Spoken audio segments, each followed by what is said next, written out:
Welcome, Dance Break! Hey! And now, not tomorrow.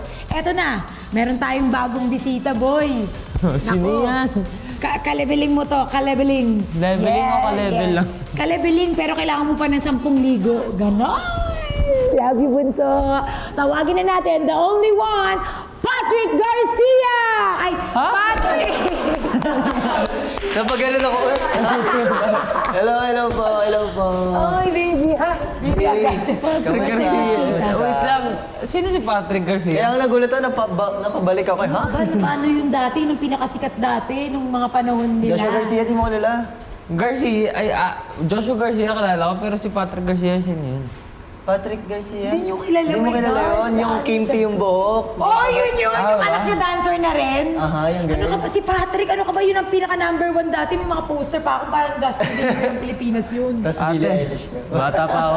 Oo ba? Ang yabang mo naman, bes. Oo, tapos ano ako, Billy Crawford, Billie Eilish. Hello, Hello. kamusta ka na? Okay lang ako, kayo, kamusta ka? Kasama ka namin. Mag-energy ka na. Ate, bakit? Ay, Good morning! Good morning, ate good ko! morning!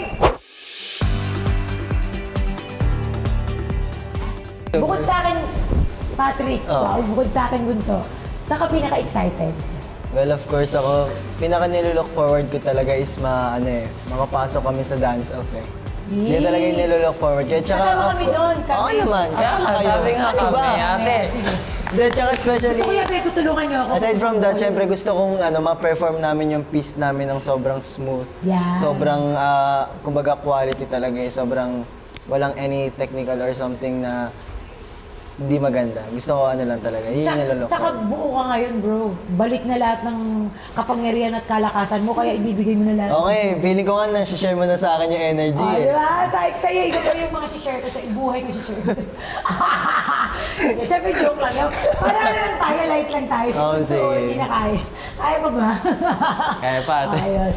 Kamusta yung paging bunso mo ng season 1? Kasi ngayon ako na yung bunso. Oo, eh. actually, yung mga nakasama ko sa season 1, yan, sobrang talaga sa akin, ahead talaga sa akin. Like yan, sila Kuya Rojun, Kuya Zeus.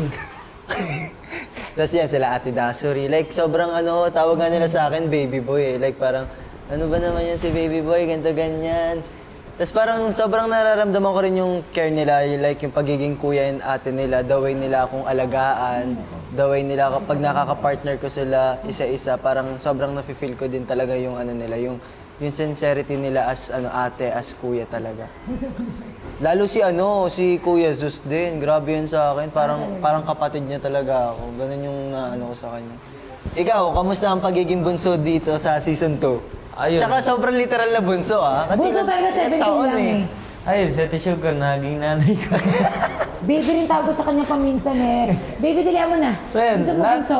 Ganun. I mean, parehas naman tayo nung naramdaman. Kasi sila Kuya Paul, lalo na si Kuya Paul, kuya-kuya ako talaga dito. Si Ate Sofia, ate ko na talaga. Tapos, as in parang buo yung pamilya ko dito. Si Ate Sugar yung nanay, si Kuya Roque yung Ako tatay. talaga, baka na kasi lagi ko siyang pinapagalitan. Minsan Eh, sa ikaw pagkain. pinapagalitan niya ha? Oo, oo. Kasi, Siyempre, dapat ganun eh. Balance dapat, no? Tama naman yan. di ba nakita niya na yung Masaya. away namin naman. Hindi naman literal. Ang cute niyo nga Cute niya, mag-bonding. oo. Sakit. Natural lang.